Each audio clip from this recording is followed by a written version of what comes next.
lot to a little. We do. Real life entrepreneur, cut out the man in the middle. Some days it's slow, some days it go, but every day we trying to get to it. Respect. Because nobody, and I mean nobody, is above respect. Sorry I haven't been able to come see you since the funeral. Woody may have been a lot of things, but he was always nice to me. Do you know? Love you. I love you, baby girl. Please be careful. You still trying to put that thing together? It's good, man. What happened to our cousin 40? 40 was doing some work for Big Lou. All I know is his family could barely identify the body after my shooter put a bullet through his scalp. I'm gonna need 10 bodies for my cousins, one, including Big Lou, bro. And I left out of there knowing either I'm finna die or him. Boss man leaving the country in 2 days. Guess you boys better boot up, huh? For my family, I'm ready to die for their revenge. Did you get the background on Big Lou's sister? They be at this club called Fantasy all the time. You think it's a game, you and your brother. 40 belong to me and my family. Dude don't just get to take that away and walk around here in peace. You gotta know how much of a gray area it is for a cop to date an ex-con. Anybody that look like they don't feel 50-50 cartel, I want them effective immediately down.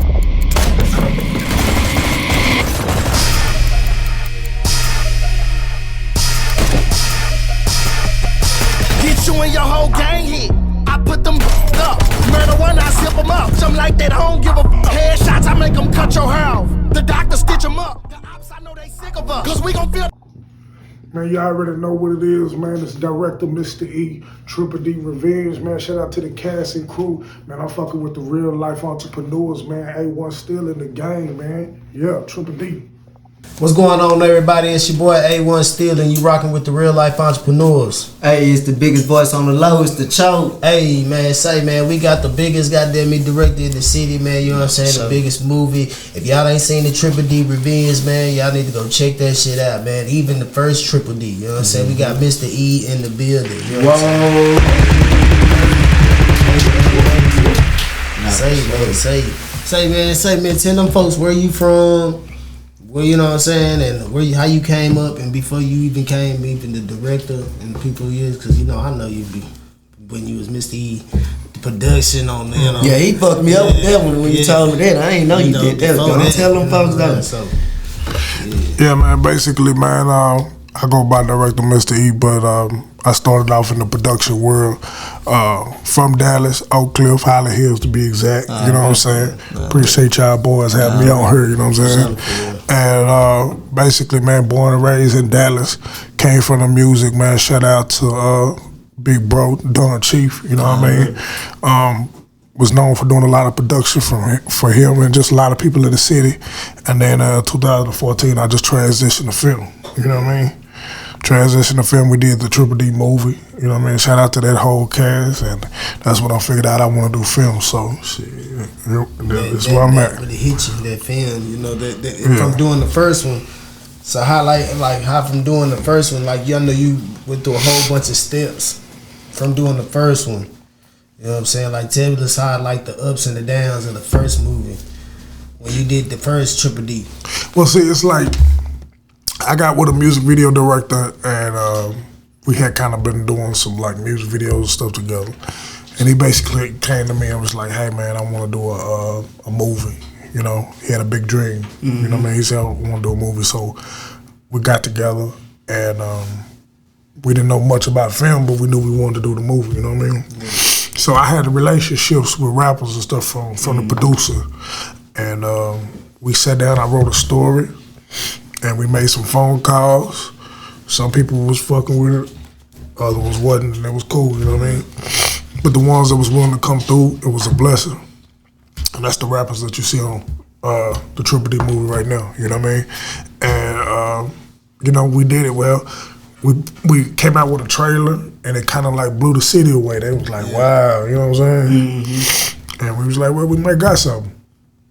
We did the premiere It sold completely out. The numbers was crazy, and it was like that's when I figured out that's what I want to do for the rest of my life. Yeah. And I really feel like that's probably like the new wave of the hustle anyway. Like, to get the music, let's go to the big screens. Why not? You know what I'm saying? We spend all this money on these rappers. We could be spending this on movies and superstars and all that. Yeah, I'm gonna tell you, like, music was always my first love. You know what I mean? But I ain't gonna lie, like, film was definitely that upgrade. Yeah, cause you did damn near most of Big Chief, like E-Grease. Yeah, all the E-Grease. I grew up to that. He was you heard that Mista E? I already know. Yeah, now that's big. I was in there. Yeah, man. Shout out to the Don, man. The E-Gritty movement was one of the biggest movements in Dallas. You know what I'm saying? Right, I had all the bags. Big T, I go grabbing them out. You got that right. That was crazy. Like when he reverted to movies, I was like, damn, he stepped into a whole another lane. And even at that time, cause you was still getting on some big people, producing some big people at that time. Like then you would produce like 3 at the time, like some 3 shit. I did some of 3 shit, but I mean, I got production with Gotti, I got production with Ross, I got production with Boosie. I helped E40 write one of the only songs he ever wrote about Tupac. You know what I'm saying? I worked with Jagged Edge. I worked with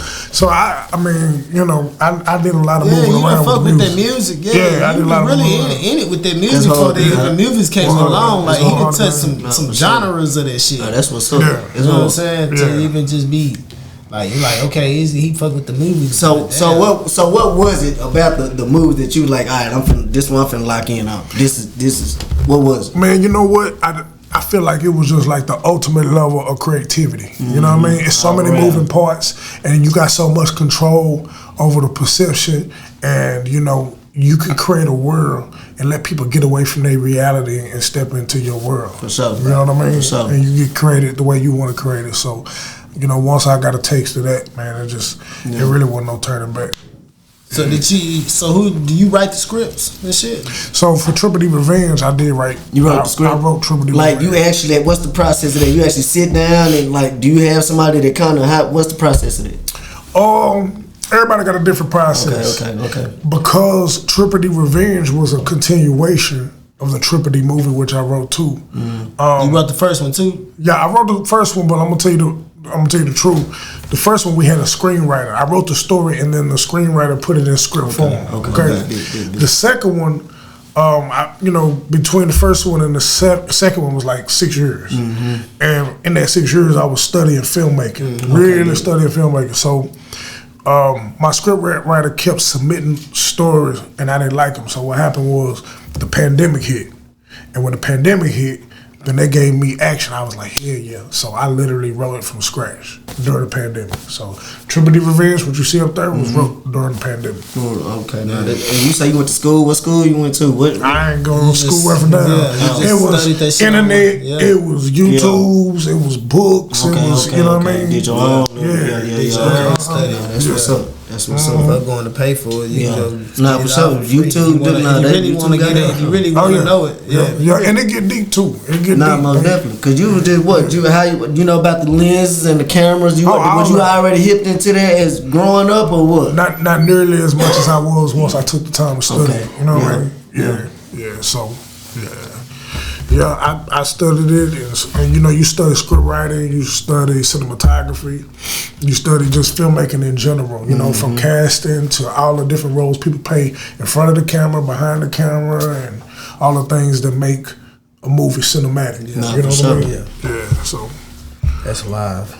So I see it's gonna be another one. So because I see if you watch the movie, it look like it's gonna be a 3. Most definitely. You gotta keep that paperwork going. You gotta keep that going. You know what I'm saying?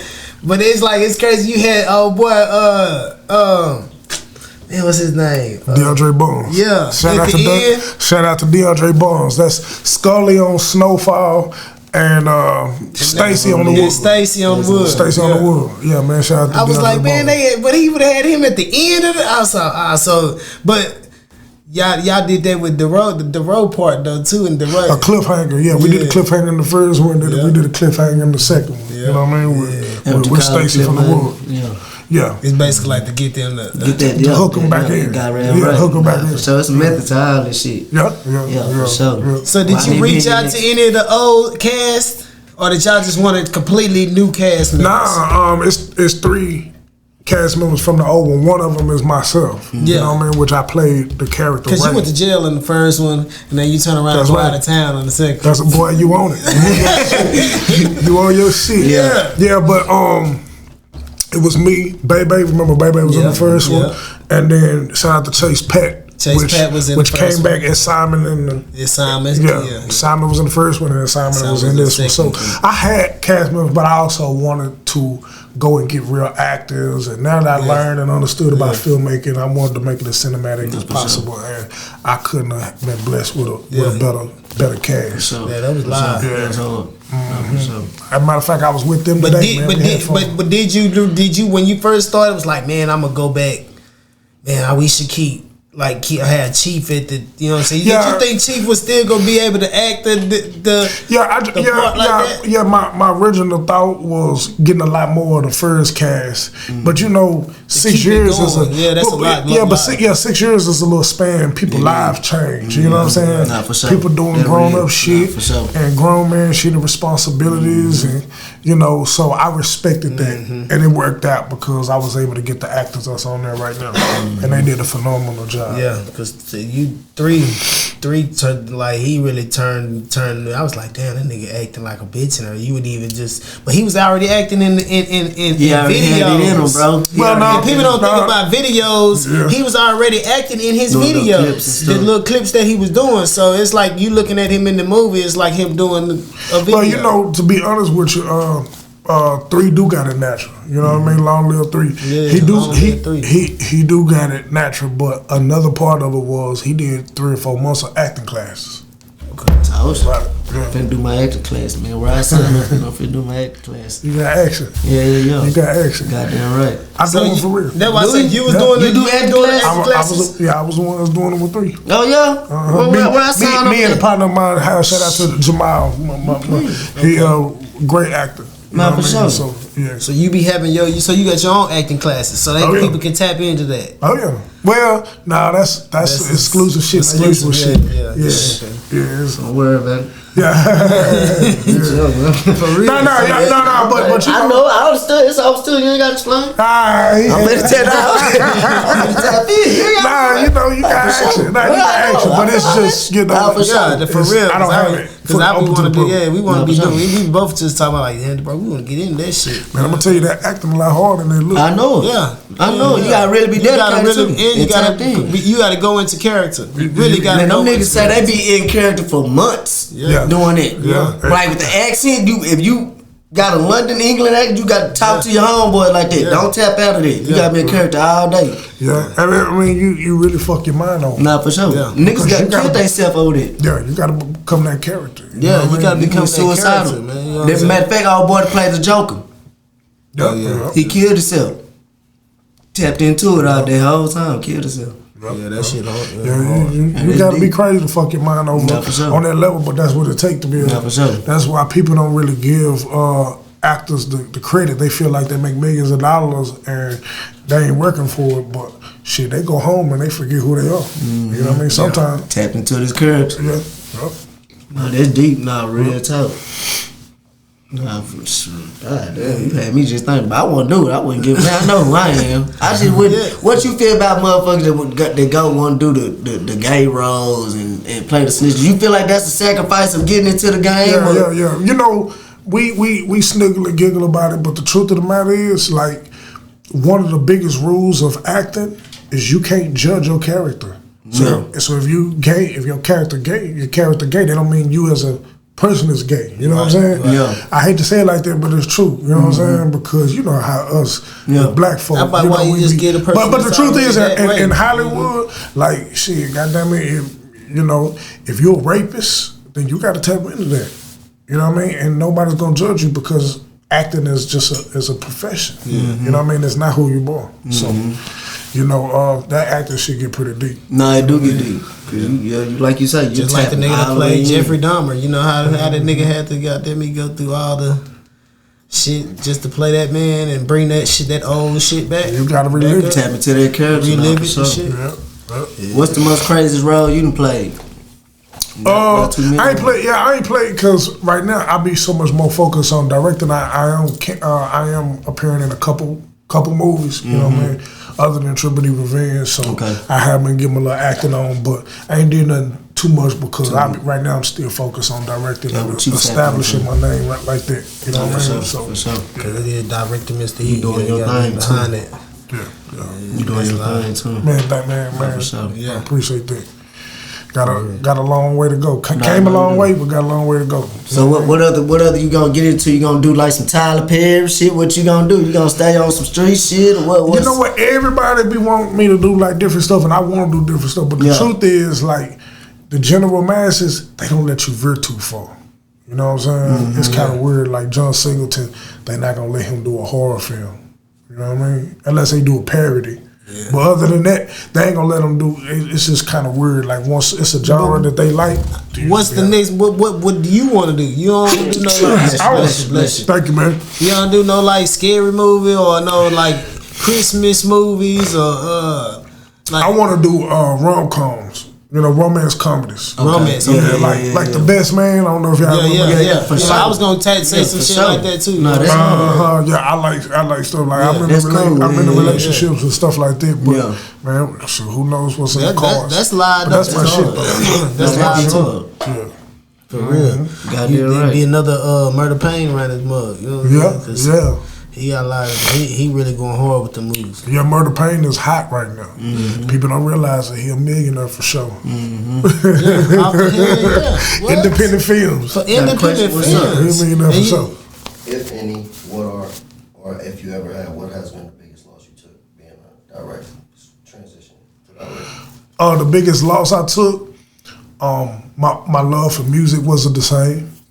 You know what I mean? That's one. And then another thing is, you know, having the responsibility of director, it stress you out because you liable. You know what I mean? You liable, but you responsible to making sure that you know things come together. You know what I mean? Sometimes it make you lose sleep, it make you lose a lot. You know what I mean? I think I just shaved a couple of years off my life you know, just stressing out, stressing out. Yeah. But you know, you just hope that in the end it's worth it. You know what I mean? Yeah. Nah, for sure. You put a lot of time into it. Yeah. So how much time did you like really put into the Triple D Revenge, like total time hours? I like to tell people most of the time it was an average of 20 to 22 hours a day. What? Yeah. Sometimes you get your sleep in the car. Sometimes you lay your head down somewhere. Sometimes you get your sleep to stand up. How doing that? You got a family? You got a family at home and shit too? Well, yeah, it was a time where I always had to make sure that my daughter was straight and all that, but I got a good circle. I have a pretty good circle. They kind of understood my vision and they helped me. You know what I mean? I'm forever thankful for that. Because they see it in the long, they see the outcome in the long run. When they actually look at it on the big screen, be like, damn, that's what you've been working on. You know what? I'm gonna keep it all the way real. Not all of my family even saw the big screen. They just have have they seen the movie? System. Some of them, most of them have. Actually, yeah, after they seen the movie and they was saying after they like, damn, that's what you've been working on. Yeah, you know what? I think that like I'm gonna just use my mama for example. My mama's not gonna watch a movie like that. Yeah, but I think what happened with her is, you know, coming to work and hearing coworkers talk about it, and not even realizing that that's her son. You know what I mean? Like, wait, that's my son. Yeah. And then it's like, okay, that's real to her. Well, she ain't gonna watch it. She still ain't watched it? No, she's not. Man, you know, some older mama, church going. Yeah, see, they not finna holler naked and cussing. Oh, what did you just say? They ain't fucking around. Yeah. I already know. Mom gonna be but you know what? She get it though. Yeah, she respect it. She glad you doing something like that than out here running these streets and be doing something you could be doing. Nah, for real, which I did. No, I know. Hey, thank God you came from me. You know what I'm saying? She glad you ain't. Nah, for sure. For sure. That's how I teach y'all. And I don't never want to do that no more. Nah, you don't want to stress teach y'all now. No, they too old for that shit. Be worried about you like that. Nope. Nigga chasing these M's, man. Nigga ain't got time for that. They trying to live on a whole nother plateau of life. Square work. They ain't got time for none of that. Real for real. Shit, who knows? I bet shoot 3-4 more movies. I can be like A1 still. You know what I'm saying? Nah, for sure. Shit, you 3-4 more movies. Maybe I can be like A1 still. You got the world. You got the world watching you. You got the world watching you. Your shit, the world is watching. Dog. You going up for sure, man. Keep it going, man. Man, I for sure appreciate that. And come grab me, man. Let me get my acting on, man. You got action, man. Shit. I give you about 2 classes out there. 2 classes, you'll be like, man, I ain't doing this shit no more. Fuck this shit. One thing about me, I don't quit about nothing. It's the shit. What's intense about it is only just memorizing your lines and going. You know what I'm saying? Nah, I'm gonna tell y'all, memorizing your lines is 30% of your job. Yeah, because you probably freestyling most of that, right? Nah, hell no. Nah, you well, it depends on the director. Yeah, I can say you word for word or what? Nah, you have to learn that dialogue word for word. Even because by the time you decide you want to ad lib a little bit, that's more work. You ain't gonna even want to do that. But my dialogue, you have to memorize it 100%. And the reason why is because, let's say we on set and you tell me, I'm gonna just do it in my own words. In my world, what you really telling me is that I don't write well. Yeah. You know what I mean? Nah, for sure. And what you're doing is you telling me that you can freestyle something better than something that I wrote and it took me a year to write. Right, nah, for sure. You know what I mean? I can get that. I can get with that. I get with that. Yeah, so in our world, like, we look at that like an insult. Like, you know what I'm saying? But don't get me wrong, because another part of my job as a director is to do what's best for the movie. So if you say some fly shit, I'm gonna say fuck what I wrote. Say that. You know what I mean? Yeah. So it go both ways. Yeah, it go both ways. Because you gotta be, you know what I'm saying? No, that makes really sense. Goddamn me know what the fuck you doing and shit to just be. And there's levels to it, nigga. You can't jump in thinking you dancing, funny man shit, get the freestyle. Niggas like freestyle. You could, but I could tell you this. I could quote something that I wrote. You quote something that you freestyle. I'm just using an example. Yeah. I quote something that I wrote as far as like a monologue or some writing, and then you quote something you freestyle. I guarantee you, what I wrote gonna sound better than what you freestyle because I didn't put thought into it. Then I went back and looked at it and put more thought into it. Just like rapping though. Yeah. Nigga that write down and take his time and really, and niggas is going there, they probably gonna be saying the same thing over and over. And it's just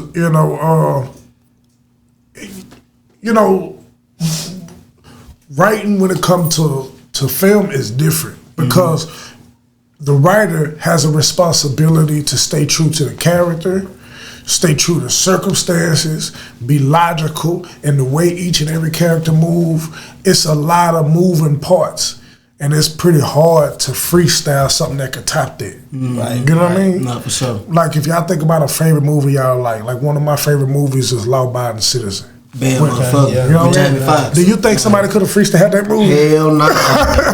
You know what I'm saying? Strategic. It's super strategic. So that's an example. Like, if you look at a movie and it sounds like they freestyling, you want to tap into something like that? You think you can put something together like that? Nope. He said, you already downgrade yourself like that? You can't. Nah.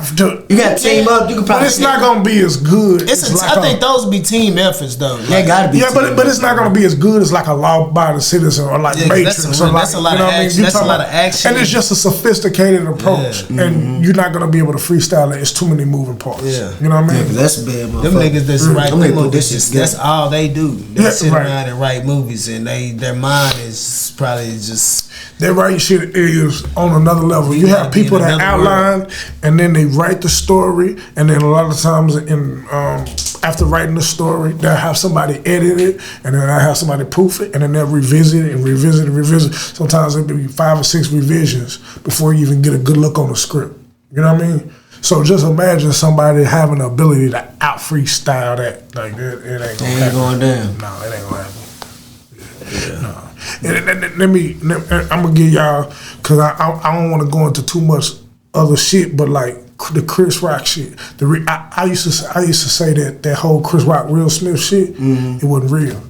And the reason why I kind of feel that the reason why is because even with Oscars and Grammys and all that, y'all think that they just having a show, but that stuff is written. Otherwise, the whole yeah, it's written with writers. You know what I'm saying? I hate to give that away, but it's the truth. It is. They reading the prompts. Yeah, they reading that shit. And don't they record it before they even air it? Not only do they record it before they air it, but they rehearse it before they air it. You see what I'm saying? Yeah. See this shit that people don't think when about. Yellow Beezy when he was in the hospital, he's watching himself on BET Awards. There you go. You think about it like, damn, he watching himself on TV recording, everybody thinking that shit is live. When you watch a commercial, it's written. You know what I mean? When you watch the news, it's written. When you watch a documentary, the Kanye, that was written with writers. You know what I mean? So a lot of people don't understand the mind work that go into writing. You know what I mean? Like you a writer, if you cold, you can be rich. Same thing with the writer's room, the power. You know what I'm saying? A scandal or something like that. So my bottom line for saying that is that it's very hard to freestyle something and let it compete to something that somebody took their time and wrote and writing is what they do. You know what I mean? For a living. You know what I mean? So yeah. So what? Do you have a team or is just you? Or what's your look? Nah, I got a team, man. Shout out, I have a real good, strong team. You know what I mean? Shout out to them. Shout out to Liz. Shout out to Jamal. Shout out to D Will. Shout out to, I got a good team. So y'all be like writing. Do y'all all be writing and put it all together? Well, or is you doing the writing? Well, for Triple-D Revenge, I wrote it. Yeah. But I allowed them to scrutinize it. I allowed them to challenge things, and we always challenge things from a lot of 6 years. No, he didn't take him. He said during the pandemic. During them 6 years, I just learned filmmaking. Okay. You know what I mean? You learned more about it. Yeah. Right. Yeah. But the writing process for the movie was just like you said during the pandemic. Yeah. You know what I'm saying? So yeah. Nah, that's hard, bro. So you just took the other one when they did the other one. When you paid the people to do the other one, you basically just took it and looked at it and like, okay, this is how they put that shit together. Studied off theirs. No, I should have, but no, because screenwriting is just like anything else you go to school for or something. Like there's a format that you respect when you screenwrite. You know this what I mean? person saying your timing, your timing, and it has to have certain elements. You know what I'm saying? That's a lot. I would say that's a lot to put together. Yeah, it is. The average person don't screenwrite, but once you got it, you got a skill set that can make you rich and make your family rich. Yeah, you know what I mean. And I heard y'all was talking about the lenses. You say you almost spent $100,000 on lenses to make this movie? No. I think with all the lenses, it was a heavy cost. It was a heavy cost for the lenses. He was asking me about the cameras that we use for the film. Yeah. Again, shout out to Liz, man. We had a good production value when it came to the movie. Nah, you guys are pretty good quality, brother. I ain't gonna sit there and lie to you. That's pretty. Man, thank you. That's a real good look. Thank you. And that was a result of just having a good team. You know what I'm saying? We had a visual effects guy. We had a sound design team and Foley team, and we had good on location sound. We had a good colorist. Shout out to Prophecy. You know what I mean? Y'all say Prophecy and shit. Look like with that jailhouse scene. Was that shit in Prophecy? No, we didn't do any of the sets in Prophecy because he didn't have it at the time. But he did color the film. Okay. And that's just kind of like the color and the style to give the film that style. So shout out to Prophecy. You know what I mean? That's live. Man, tell them folks where they can find you at, on all social media platforms. Hey man, y'all do me a favor, go on Tubi, go on Amazon, Triple-D Revenge. You know what I mean? We're gonna be getting another reload of the Triple-D merch, all that. But for now, I'm mainly on Instagram. You know what I mean? Director Mr. E, director _MISTA_E, director Mr. E. You know what I mean? And man, I appreciate y'all boys for having me. Man, for real, we appreciate you for you putting it up, man.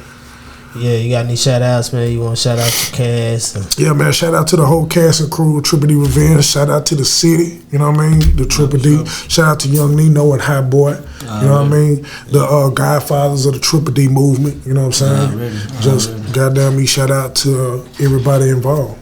Yeah, square business, man. Say, man, you rocking with the real life entrepreneurs, man.